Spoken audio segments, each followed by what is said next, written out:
71वां वन्य प्राणी सप्ताह कल से मनाएंगे हम लोग पूरे प्रदेश भर में।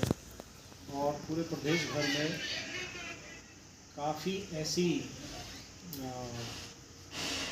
एक्टिविटीज़ करेंगे जिससे कि हम जन समुदाय के बीच में अहिंसा, वन्य प्राणी के प्रति प्यार, प्रकृति संरक्षण के प्रति लोगों को जागरूक करना, ऐसा संदेश लेके जा रहे हैं।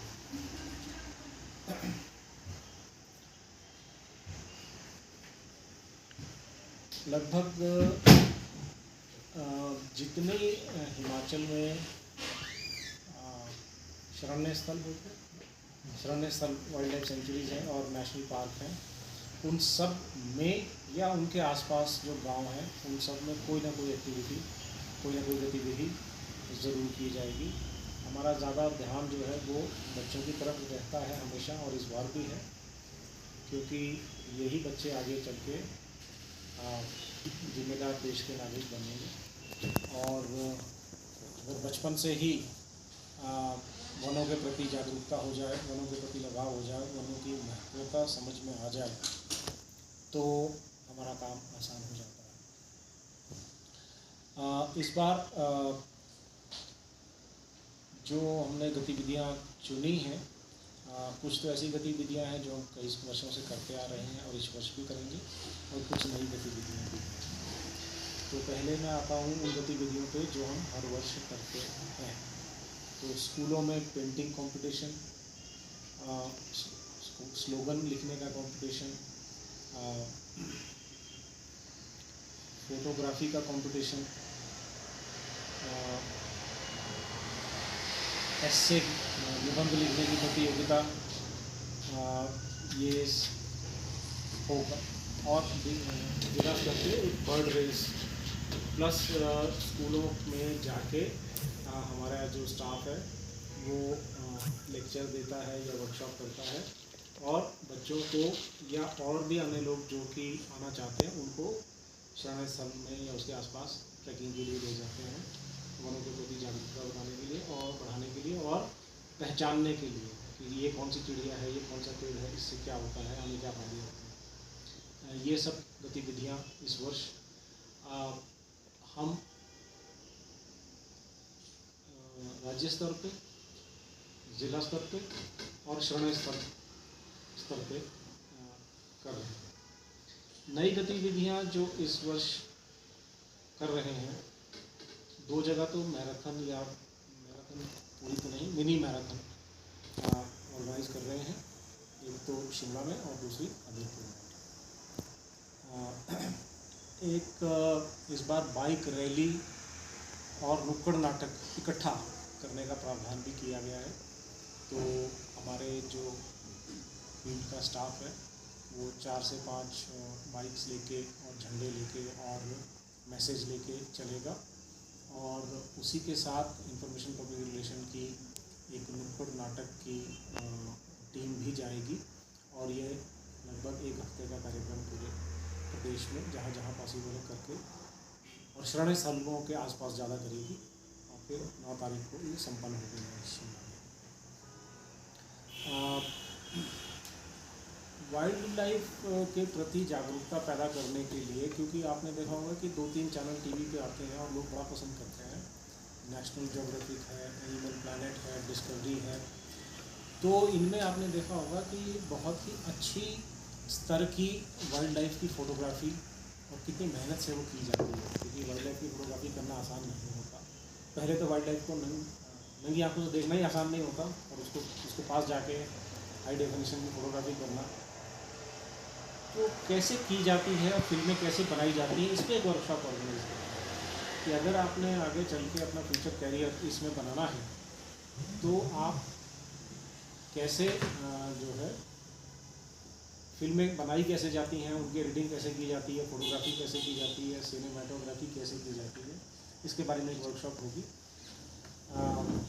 तो हमने शिमला में ये कर रहे हैं गेटी थिएटर में, और स्कूलों के बच्चों को, कॉलेज के बच्चों को इसमें इनवाइट किया है कि वो आए, और हमारे पास लगभग 50 का स्लॉट था और लगभग 50 नाम हमारे पास आ गए।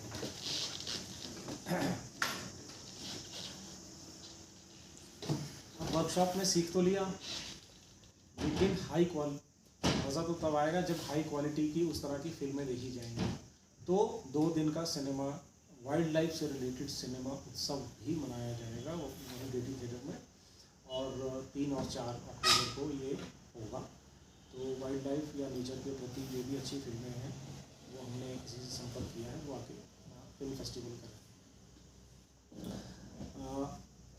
इस बार पहली बार एक ऑनलाइन क्विज के प्रति, नेचर के प्रति, और अपना वीडियो रिकॉर्ड करके हमें भेजें, तो जो उसका जो अच्छे गाने पाए जाएंगे उनको पुरस्कार भी देने का प्रावधान किया जाएगा।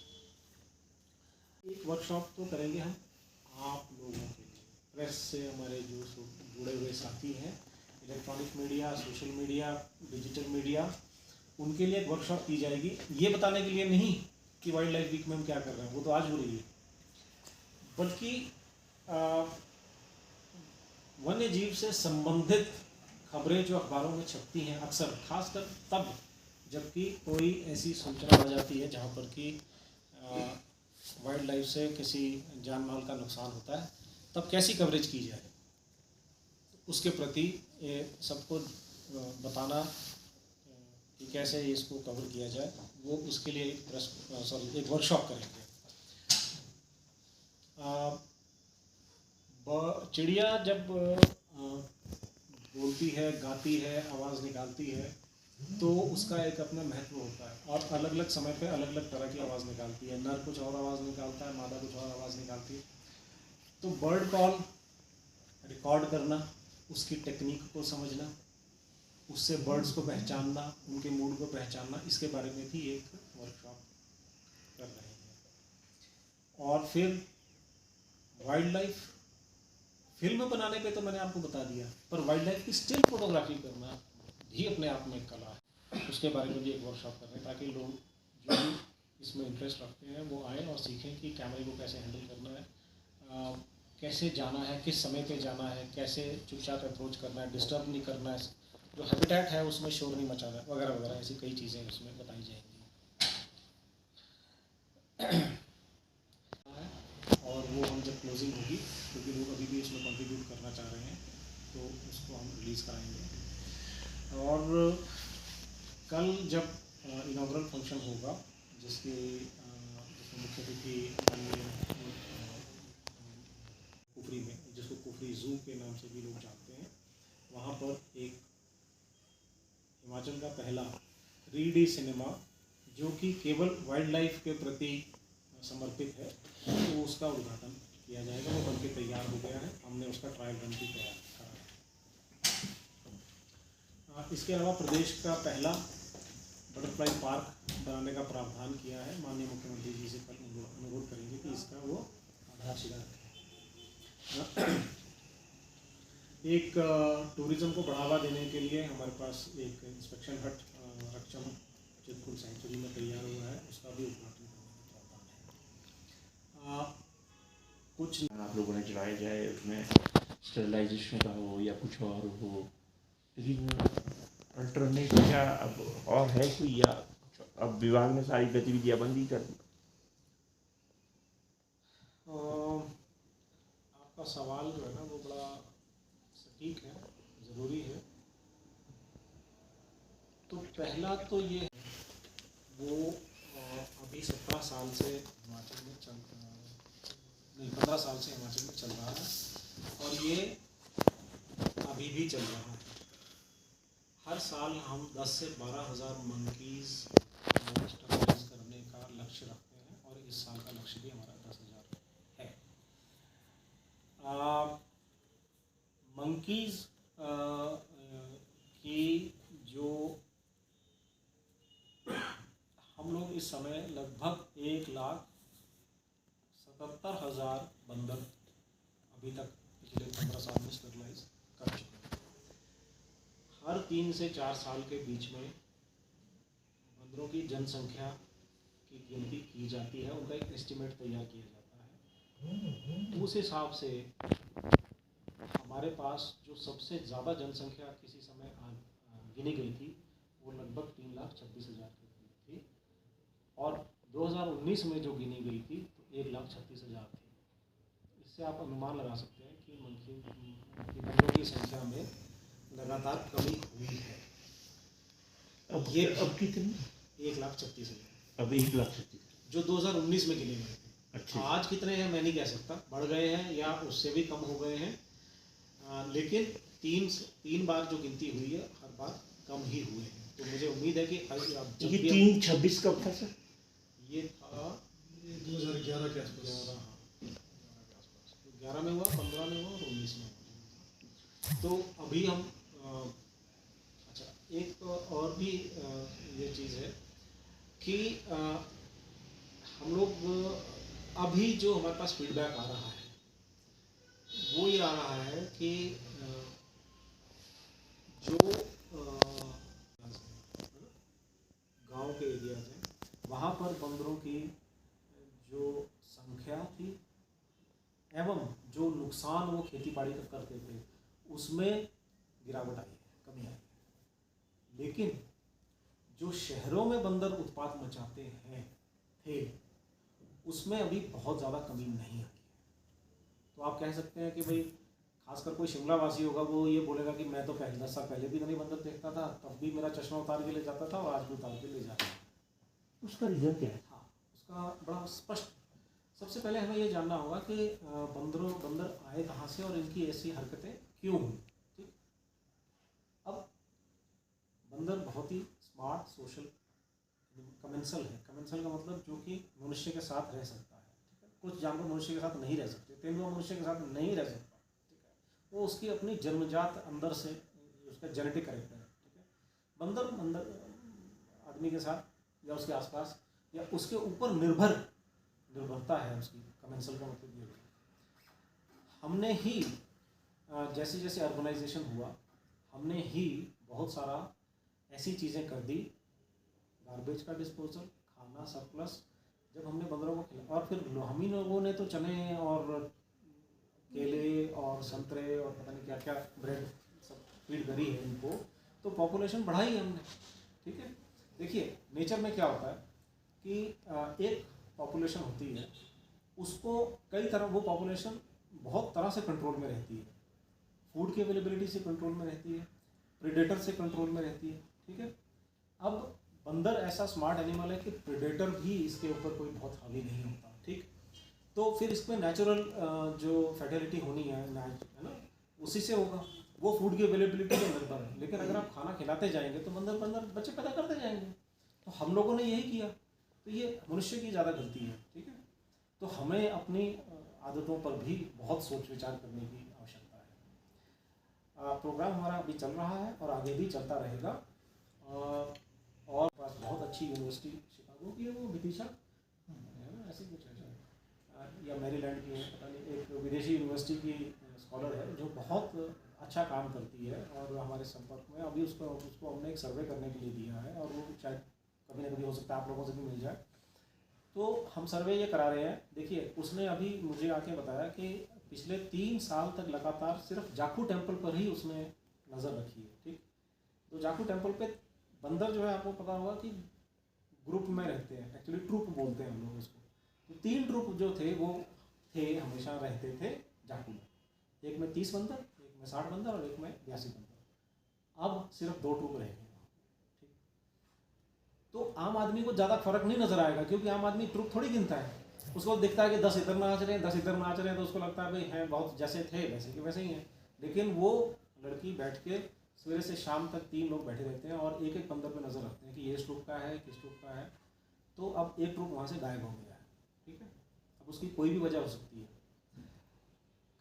खाना कम मिल रहा है, स्टरलाइजेशन से ज़्यादा बच्चे नहीं पैदा हुए, मॉर्टेलिटी हुई और नंबर कम हो गया। दूसरा हम सर्वे करा रहे हैं कि मॉल रोड और उसके आसपास जितने बंदर घूमते हैं तो लोगों से पूछा जा रहा है कि आप बताइए कि आप पहले कितने बंदर थे, अब कितने बंदर हैं, आपको कुछ कमी नज़र आ रही है। तो देखते हैं क्या प्रॉब्लम निकलता है। लेकिन रूरल एरिया से फीडबैक ये आ रहा है कि अब उतनी प्रॉब्लम नहीं रही है। हाँ, जहाँ हम खाने की अवेलेबिलिटी पे कंट्रोल कर पाएंगे, अपना गार्बेज पे कंट्रोल कर पाएंगे, उसका डिस्पोजल प्रॉपर कर पाएंगे, वहाँ पे बंदर जो है जनरली वहाँ से चला जाएगा जब वो दूसरी जगह पहुँच जाएगा जहाँ उसको वो मिलेगा। तो अगर हम लोग की को भी समझना पड़ेगा कि हमारी ही रिस्पॉन्सिबिलिटी है, ठीक है। अभी हमारा कोई भी मल्टी स्टरलाइजेशन सेंटर जो है वो बंद नहीं है, सब में काम, लेकिन ये है कि हम अक्टूबर से काम शुरू करते हैं और अब इस महीने से आगे से हमारा स्टरलाइजेशन का चलेगा, बंदर कैप्चर होंगे और वो होंगे। कितने सेंटर है अभी? 7 सेंटर है हमारे पास।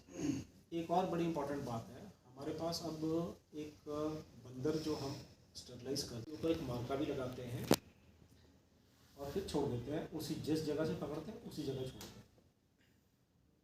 अभी सिचुएशन ये हो रही है कि जो वो मार्का है वो एक्चुअली कुछ समय के बाद नज़र नहीं आता, क्योंकि बंदर के आपने देखा होगा शरीर पे बाल बहुत होते हैं, तो चाहे नर हो मादा हो दोनों के बाल होते हैं, और वो बाल फिर वापस उस टीके को ढक लेते हैं, तो पता नहीं लगता कि ये वही बंदर है।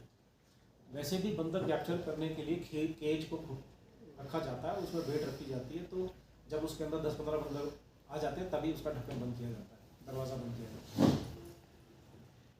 अब उस वक्त उसमें से अगर किसी का टीका लगा भी हो तो निकाल कर अलग करना बड़ा मुश्किल है। एनीवे, तो क्या हो रहा है कि हमारे पास बहुत सारे बंदर रिकैप्चर हो गए, कौन से, जो कि प्रीवियसली स्टरलाइज्ड है, और उनका पता कब लगता है, जबकि वो ऑपरेशन थिएटर में पहुंच जाता है, ठीक है ना, तब जाके पता लगता है कि ये पहले से ही स्टरलाइज्ड है। अभी पीएफ है, यूपीएफ है, उनमें किसी को भी अख्तियार नहीं है कि वो पेड़ पे वो किसी भी तरह का जाल बिछाए, तारों को लटकाए, ठीक है, तो कानूनी कार्रवाई हो सकती है, कम होती है ये मैं मानता हूँ, और हमें इस और ध्यान देने की ज़रूरत है। लेकिन बहुत सारी जगह जैसे शहर में आपको जो पेड़ मिलते हैं उनके ऊपर जब तार बिछाए जाते हैं तो चूँकि वो एक तरह से क्या बोलते हैं उसको, म्युनिसिपल एरिया है, तो उसमें म्युनिसिपल कॉरपोरेशन का ज़्यादा काम का एक्चुअली एक्ट लगता है, और उनको भी इस तरफ ध्यान देने की ज़रूरत है। सर अक्सर ये देखा जाता है वो आपकी तरफ पॉइंट करते हैं, आप उनकी तरफ पॉइंट करते हैं, हल कोई नहीं देना चाहता इस बात का। नहीं, एक्चुअली